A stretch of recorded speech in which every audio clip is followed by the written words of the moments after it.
Hello traders, this is Jagdish. Welcome back to trade breakdown series. ఈరోజు date వచ్చేసి April 13. So ఈరోజు అయితే నేను ఒకటే ఒక ట్రేడ్ చేశాను. Let me open my Dhan broker. Let me refresh once చూసుకోవచ్చు. నేనైతే డైలీ 2 ట్రేడ్స్ చేస్తాను. ఈరోజు మాత్రం ఒకటే ఒక ట్రేడ్ చేశాను. మార్నింగ్ కొంచెం హెడేక్ ఉండడం వల్ల నేనైతే పడుకున్నాను. So end of the day అయితే ఒకటే ఒక ట్రేడ్ చేశాను. అది కూడా చూడండి. పోర్ట్ఫోలియో పొజిషన్లోకి వద్దాం. పొజిషన్లోకి వస్తే 15 - 15 అయితే ఈరోజు అయితే లాస్ అయితే బుక్ చేశాను. సో ఇది break even day today. So ఏమైనా ట్రేడ్ తీసుకున్నా అంటే ఒకే ఒక ట్రేడ్ తీసుకున్నా, బ్యాంక్ ఆఫ్ బరోడాలో. సో మార్నింగ్ అయితే ఫోర్స్లో అయితే ప్లాన్ చేశాను, ఫోర్స్ మోటార్స్లో చూసుకోవచ్చు. మార్నింగ్ ఈరోజు గ్యాప్ డౌన్ ఓపెన్ అయింది మార్కెట్ అయితే, extreme gap down. So gap down open అయిన తర్వాత నేను ఏం చేశానంటే ఈ లెవెల్ ఏదైతే ఈ లెవెల్ ఉందో ఈ లెవెల్ లిక్విడేషన్ అయిన తర్వాత అప్ సైడే ప్లాన్ చేశాను నేనైతే. నా వ్యూ అయితే అప్ సైడే ఉంది. మార్కెట్ గ్యాప్ డౌన్ ఓపెన్ అయినా సరే 1 మినిట్లోకి వెళ్దాం. 1 మినిట్లోకి వెళ్తే ఈ హై అయితే ఏదైతుందో ఈ యొక్క హై చేసిన తర్వాత పుల్ బ్యాక్ వచ్చింది కదా, ఈ పుల్ బ్యాక్లో నేను వచ్చేసి అయితే ట్రేడ్ ప్లాన్ చేద్దామని అనుకున్నా. బట్ హెడేక్ రావడం వల్ల అయితే నేను పడుకున్నా ఆ టైంకి. బట్ నేనైతే యాంటిసిపేట్ చేసినట్టుగా అయితే మార్కెట్ అయితే అప్ సైడ్ వెళ్ళింది. బట్ ఇమ్మీడియట్గా అయితే టార్గెట్ ఇవ్వలేదు. ఇక్కడ మీరు చూడొచ్చు, ఇమ్మీడియట్గా అయితే టార్గెట్ ఏమి ఇవ్వలేదు, ఆ టైం అయితే తీసుకుంది. సో ఇదైతే నేనైతే ట్రేడ్ అయితే మిస్ చేసుకున్నా. అండ్ నెక్స్ట్ వచ్చేసి ఇందులోనే ఇంకొక ట్రేడ్ ప్లాన్ చేద్దాం అనుకున్నా ఈవినింగ్ లేచాక. మరి ఇక్కడ చూసుకుంటే మీరు ఈవినింగ్ ఇది ఆల్రెడీ రెసిస్టెన్స్ లెవెల్లోనే ఉంది. ఇక్కడ మార్క్ చేసుకున్నాం కదా, ఈ లెవెల్స్ అంతా ఇది మార్క్ చేసుకున్నదంతా రెసిస్టెన్స్ లెవెల్. సో అక్కడి నుంచి అయితే ఫాల్ అయితే స్టార్ట్ అయింది. బట్ నేను వచ్చేసి నాకు ఎంట్రీ తీసుకోవాలంటే ఒక లిక్విడేషన్ పాయింట్ అయితే కంపల్సరీ నాకు కావాలి, నా ట్రేడింగ్ రూల్స్ ప్రకారం అయితే.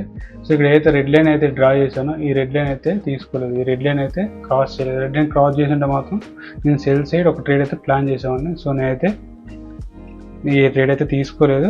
బట్ ఇక్కడ మీరు అనుకోవచ్చు ట్రేడ్ అయితే టార్గెట్ అయితే హిట్ అయిపోయింది కదా, ట్రేడ్ తీసుకుంటే బాగుండేది కదా అనుకోవచ్చు. బట్ చెప్పాను కదా, నా రూల్ ప్రకారం అయితే ఒక at least I want 1 liquidation point. ఎందుకంటే ప్రతి హైలో సెల్లర్స్ ఉంటారు, ప్రతి లోలో మనకు బయర్స్ ఉంటారు. సో వాళ్ళని మ్యానిపులేట్ చేసిన తర్వాత కూడా మూవ్ కరెక్ట్గా ఉందంటే there could be chance, higher probability, దీని ప్రాబిలిటీ ఎక్కువ. అందువల్ల నేనైతే లిక్విడేషన్ అయితే చూస్తూ ఉంటాను. సో అలా జరగకపోయినా సరే కొన్నిసార్లు ట్రేడ్స్ మనకు టార్గెట్స్ అయితే ఇస్తాయి. బట్ ప్రాబిలిటీ అనేది కొంచెం తక్కువ, అంతే, there nothing else. And bank of Baroda చూసుకుంటే 15 మినిట్స్ టైం ఫ్రేమ్లో చూసుకుందాం. ఇందులో అయితే నేను ట్రేడ్ తీసుకున్నా. నేను యాక్చువల్లీ ఎస్టర్డేనే ప్లాన్ చేశాను. ఇది ఎస్టర్డే ఒక ట్రెండ్ లైన్ అయితే ఫామ్ అయింది, ఇక్కడ మీరు చూడొచ్చు.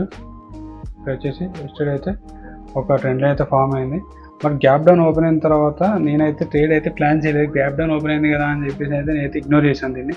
సో నేను మళ్ళీ మధ్యాహ్నం ఆఫ్టర్నూన్ సెషన్ చూసేసరికి మాత్రం నా ట్రెండ్ లైన్ లెవెల్స్లో అయితే కనిపించింది. సో చూద్దాం ఇక్కడ ఏమన్నా మనకు ఆపర్చునిటీ దొరుకుద్దా అని చెప్పేసి అయితే నేనైతే ప్లాన్ చేశాను. లిటిల్ టార్గెట్ అయితే నేను మరీ ఎక్కువ ఏం పెట్టుకోలేదు. టార్గెట్ అయితే ఫస్ట్ ఏదైతే ప్రీవియస్గా చేసిన హై అయితే ఏదైతే ఉందో ఆ హై వరకు మాత్రం నేనైతే ప్లాన్ చేశాను. బట్ అన్ఫార్చునేట్లీ మనం అది కూడా అయితే బుక్ చేయలేకపోయాం. చూపిస్తాను ఇక్కడ ఎంట్రీ ఎలా తీసుకున్నా అనేది. ఇక్కడ మీరు చూసినట్టయితే ఇక్కడ ఒక హై ఫామ్ చేసిన తర్వాత చిన్న పుల్ బ్యాక్ అయితే వచ్చింది. ఇక్కడ పుల్ బ్యాక్ వచ్చిన తర్వాత ఇక్కడ ఈ లెవెల్ అయితే నీకు కంప్లీట్గా క్లోజ్ అవ్వలేదు. ఈ లెవెల్ కిందకి అయితే మార్కెట్ అయితే వెళ్ళడం ఫెయిల్ అయిపోయింది. సో మీనింగ్ ఇక్కడ బయర్స్ అయితే ఎంటర్ అయిపోయారు. సో మెల్లగా పుష్ చేశారు మార్కెట్ని అప్ సైడ్కి. చూసా నేను ఇక్కడ ప్రీవియస్ హైలో అయితే ఎంటర్ అవుదాం అనుకున్నా. యాక్చువల్లీ ప్రీవియస్ హైలోనే ఎంటర్ అవుదాం అనుకున్నా. బట్ ఆల్రెడీ లిక్విడేషన్ అయింది కాబట్టి ఇక్కడ ఈ లెవెల్లో ఆల్రెడీ ఇక్కడ లిక్విడేషన్ అయింది కాబట్టి చూసుకుంటే ఇక్కడ లిక్విడేషన్ అయింది కాబట్టి నేనైతే ఈ లెవెల్లో ఈ హైలోనే ఎంటర్ అయితే అయిపోయాను. ఈ పర్టికులర్ హై ఉంది కదా, ఈ initial first blue line. So ఇక్కడ ఈ క్యాండిల్ అయితే నా ట్రేడ్ అయితే ఇనిషియేట్ అయిపోయింది. ఇక్కడ మీరు మార్క్ చూసుకోవచ్చు. సో ఇక్కడైతే ఎంటర్ అయిపోయాను. యాక్చువల్లీ ఎంటర్ అయిన తర్వాత మార్కెట్ మూవ్ అయ్యిద్ది అన్న ఒక థాట్లో అయితే నేను ఉన్నాను. ఇక్కడ మీరు చూసుకుంటే ఇక్కడ ఎంటర్ అయిన తర్వాత మార్కెట్ అయితే మూవ్ అవ్వలేదు, కంటిన్యూషన్ అయితే చేయలేదు. సో అప్పుడు నా ఇనిషియల్గా నా స్టాప్ లాస్ వచ్చేసి మాత్రం ఎక్కడ ఉందంటే ఈ లెవెల్లోనే ఉంది. ఇనిషియల్గా నా స్టాప్ లాస్ వచ్చేసి ఈ లెవెల్లోనే ఉంది. ఇనిషియల్ స్టాప్ లాస్ వచ్చేసి ఈ ప్రీవియస్ స్వింగ్ లో దగ్గర ఇక్కడే ఉంది. ఇక్కడ నా స్టాప్ లాస్ మాత్రం ఇక్కడ ఖచ్చితంగా అయితే హిట్ అయిపోయేది. మీరు చూడొచ్చు ఇక్కడ స్టాప్ లాస్ అయితే హిట్ అయిపోయేది. బట్ నేను అక్కడ మూమెంట్ రాకపోవడం వల్ల ఏమనిపించింది అంటే ఇంకొక లిక్విడేషన్ కావాలి ట్రేడ్కి, ఇంకొక లిక్విడేషన్ అయితేనే there could be a chance అని చెప్పేసి నేనైతే నా రిస్క్ని అయితే ఇంకొక 100 అయితే పెంచాను. నా రిస్క్ వచ్చేసి ఈ ట్రేడ్కి నియర్లీ 700. నేనైతే కొంచెం బఫర్ పెంచేసాను. ఇక నాకు అనిపించింది బఫర్ అయితే పెంచాను స్టాప్ లాస్. సో అనుకున్నట్టుగానే అయితే ఇక్కడ నుంచి అయితే లిక్విడేషన్ తీసుకున్న తర్వాత మార్కెట్ చూడండి ఈ క్యాండిల్ అయితే బ్రేక్అవుట్ అయితే ఇచ్చేసింది. ప్రీవియస్ హై కూడా ఇక్కడ ఉన్న ప్రీవియస్ హై కూడా బ్రేక్అవుట్ అయితే ఇచ్చేసింది. మూమెంట్ అయితే కనిపించింది, బట్ ఇక్కడ చూసుకోవచ్చు నేను ట్రేడ్ తీసుకున్న టైంకి వచ్చేసి ఇక్కడ చూస్తే కింద చూడవచ్చు 315, 314, యాక్చువల్లీ 320కి ఆటో స్క్వేర్ ఆఫ్ అయిపోతాయి ఇంటర్డే పొజిషన్స్ అన్ని. సో నేను 320 లోపు అయితే నా ట్రేడ్ అయితే క్లోజ్ చేయాలి. సో వెయిట్ చేస్తున్నాక నాకు ఇంకా 5 minutes టైం ఉంది. ఆ 5 minutesలో ఏమన్నా మనకి టార్గెట్ ఇచ్చేస్తాను అనుకున్నా, ఫస్ట్ ఇనిషియల్ టార్గెట్ అని అట్లీస్ట్. బట్ అన్ఫార్చునేట్లీ ఈ లెవెల్ వరకు అయితే వచ్చింది. ఈ లెవెల్లో నాకు నియర్లీ 1000+ అయితే ప్రాఫిట్ అయితే కనిపించింది.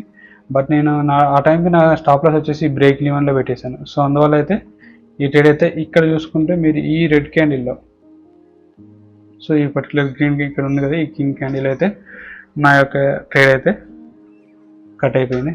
So I'm out of the trade at this level. So break ఈవెన్లో అయితే మనమైతే ట్రేడ్ అయితే ఎగ్జిట్ అయిపోయాం. there is no loss, there is no profit today. Nearly brokerages 150, 200, yeah, maybe 200 అయితే లాస్ అయ్యాం, but still it's break even day. రేపైతే market లేదు, మళ్ళీ ఎల్లుండి అయితే కలుద్దాం. So that's it guys, bye bye.